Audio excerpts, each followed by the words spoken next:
तिलक गाते आई बरसाती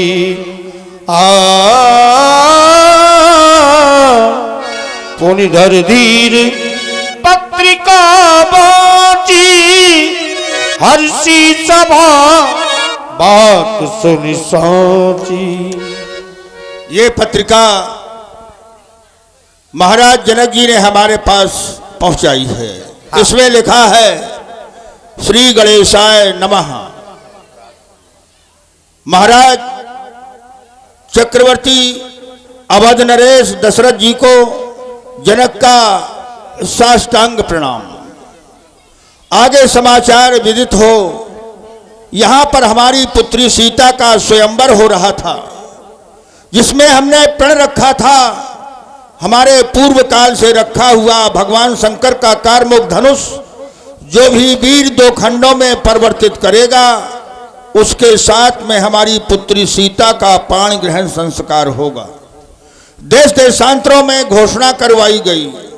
तमाम देशों के महिपाल मिथिला में एकत्रित हुए। महामुनि विश्वामित्र जी के साथ में आपके दोनों सुपुत्र श्री राम जी एवं श्री लक्ष्मण जी भी आए। जब किसी भी महिपाल ने धनुष का खंडन नहीं कर पाया, तब महामुनि विश्वामित्र जी के आदेशानुसार आपके ज्येष्ठ पुत्र राम जी ने धनुष को दो खंडों में परिवर्तित कर दिया है। आपसे निवेदन है, आप बारात सजाकर शीघ्र ही अयोध्या से मिथिला आवें। बड़ा सुखद समाचार है इसमें। खेलत रवे कहाँ सुधी परी, आओ बेटा भरत आओ। आए भरत सहित दो भौजी,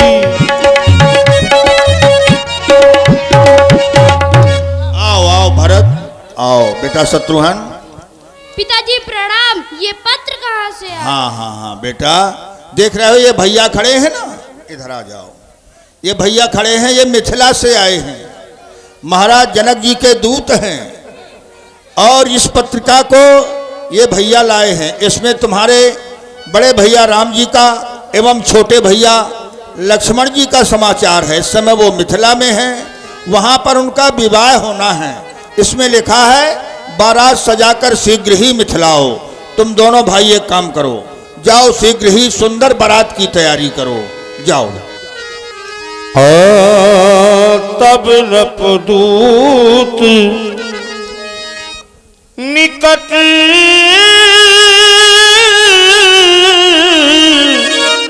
बैठा रे।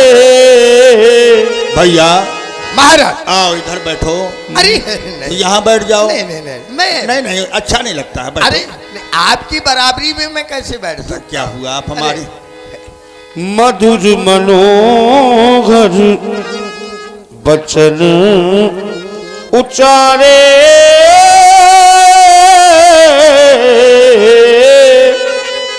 मधुर मनोहर। भैया महाराज आप मिथिला से आए हैं, हाँ वहाँ की हर स्थिति परिस्थिति से आप परिचित हैं। बिल्कुल महाराज। हम आपसे कुछ जानना चाहते हैं, बताओगे ना? बिल्कुल बताऊंगा। जानना ये चाहते हैं, तुमने हमारे पुत्रों को भली भांत अपने नेत्रों से देखा है। बिल्कुल देखा है। देखा है ना? हाँ बिल्कुल देखा है। तो हम ये जानना चाहते हैं कि भैया कहू कुशल दुबारे, और तुमनी के निज नयन निहारे।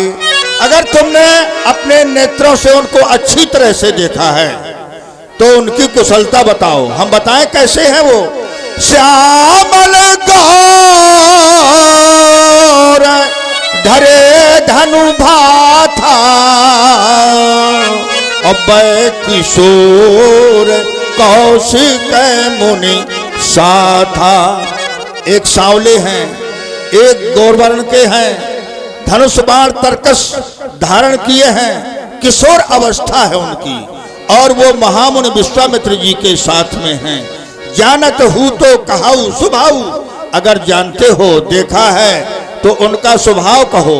एक बात और बताएं, जा दिन थे मुनि गए लवाई और तब ते आज सांची सुध पाई। जब से महामुनि विश्वामित्र जी उनको अयोध्या से लिवाले गए, हमें तो यही मालूम नहीं था महाराज कि वो कहाँ हैं। हम सोच रहे थे यज्ञ रक्षा कर रहे होंगे, लेकिन आज सच्ची सुधी सच्ची खबर तुम्हारे द्वारा मिली कि वो तो मिथिला में हैं। एक बात और बताओगे, कहऊ विदेह कवन विधि जाने, महाराज जनक जी ने कैसे जान लिया कि वो हमारे सुपुत्र हैं? ये सब बातें हम आपसे जानना चाहते हैं। सुन प्रिय बचन दूत मुस्काने,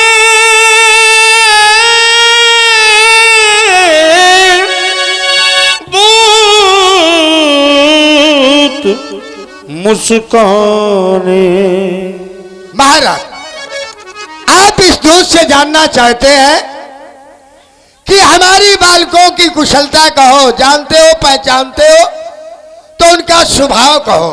महाराज जनक जी ने कैसे जाना और कैसे पहचाना? महाराज सुनहु महीपत मुकुट मणि तुम शन धन्य न को, राम लखन जिनके तने विश्व विभूषण दो। हे महाराज आप धन्य है, कहना ही क्या है। राम और लक्ष्मण जैसे जिनके पुत्र हो, राजकुमार हो, उनको कहना ही क्या है महाराज। फिर आप कहते हैं कि महाराज जनक जी ने उन्हें कैसे जाना, कैसे पहचाना? तो पूछे योग न तने तुम्हारे, अब पुरुष सिंह ते हो पूरी उजियारे। महाराज आपके दोनों कुमार पूछने योग्य नहीं है, वो तो पुरुषों में सिंहवत के समान है। जिस तरह सूर्य भगवान को दीपक लेकर के नहीं देखना पड़ता, वो तो सहज में ही प्रकाशमान है, इसी तरह आपके दोनों राजकुमार सहज में ही प्रकाशमान है। महाराज हमारी महाराज जनक जी ने प्रण किया, जो वीर धनुष का खंडन करेगा उसके साथ मैं अपनी पुत्री सीता का पानी ग्रहण संस्कार करूंगा, विवाह करूंगा। सीय स्वयंवर भूप अनेका, शिवते सुभटे एकते एका। ये प्रण सुनकर देश देशांतर के राजा महाराजा आए, उसी स्वयंवर के अंतर्गत महामुनि विश्वामित्र जी भी दोनों कुमारों के समेत पधारे।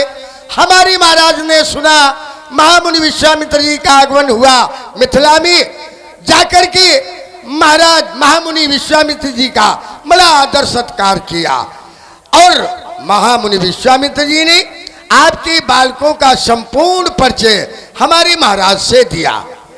महाराज उस स्वयंवर के अंतर्गत रावण बाणासुर भी आए, धनुष को छुआ नहीं, हारी मानकर वापस चले गए।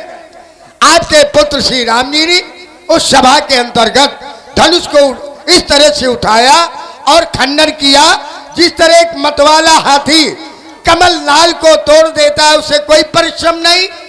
धनुष टूटते ही घोर शब्द हुआ, भार्गव परशुराम जी आ गए। परशुराम जी भी आए? हाँ महाराज। फिर क्या हुआ? परशुराम जी आ गए और परशुराम जी बड़ा क्रोध कर रहे थे। क्यों? बड़ी लाली पीली आंखें दिखा रहे थे। आपके छोटे कुमार लक्ष्मण जी ने परशुराम जी का जो है डटकर मुकाबला किया। परशुराम जी का और लक्ष्मण जी का बड़ा ही बाता विवाद हुआ। लक्ष्मण ने परशुराम जी का अपमान तो नहीं किया कोई? नहीं, ऐसा कोई अपमान नहीं किया, लेकिन छोटे कुमार जो है वो दबे नहीं परशुराम जी से। वो कैसे दब सकते हैं? फिर अंत में परशुराम जी ने राम जी से कुछ बातें कही और राम जी को अपना धनुष दिया और वापस चले गए। महाराज मैं मिथिला से आया हूँ, महाराज ने कहा है कि महाराज से कह देना कि बारात लेकर के आओ। सभा समेत राम अनुरागे,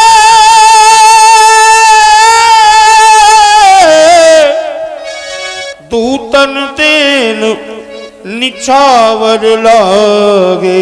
भैया महाराज तुम्हारी वाणी को सुनकर हम तो प्रसन्न हैं ही, लेकिन ये सारा समाज, अयोध्या का सारा समाज अति प्रसन्न हैं। क्यों? इसके बदले में एक गले का हार तुम्हें हम निछावर के रूप में दे रहे हैं लोग। अरे सही नहीं, अनीत नहीं, नहीं। ते मुँह नहीं काना,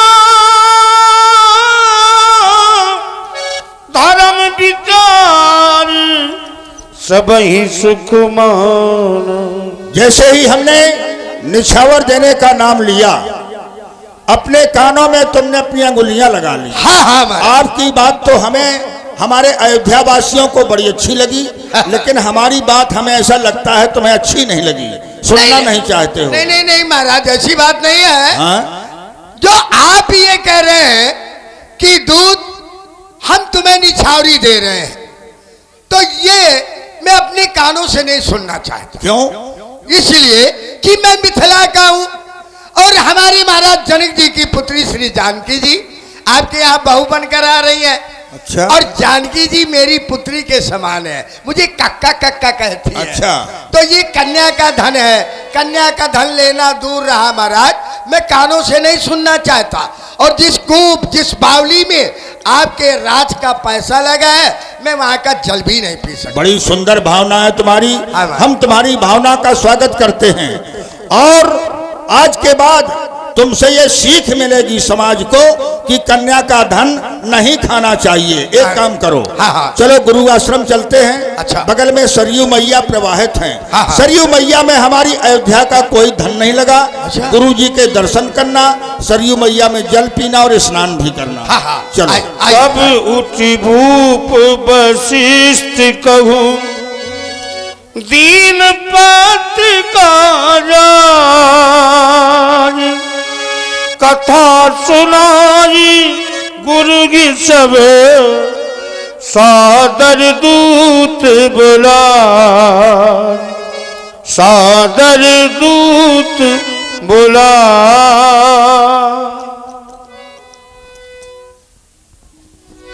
सादर दूत बुला, रामा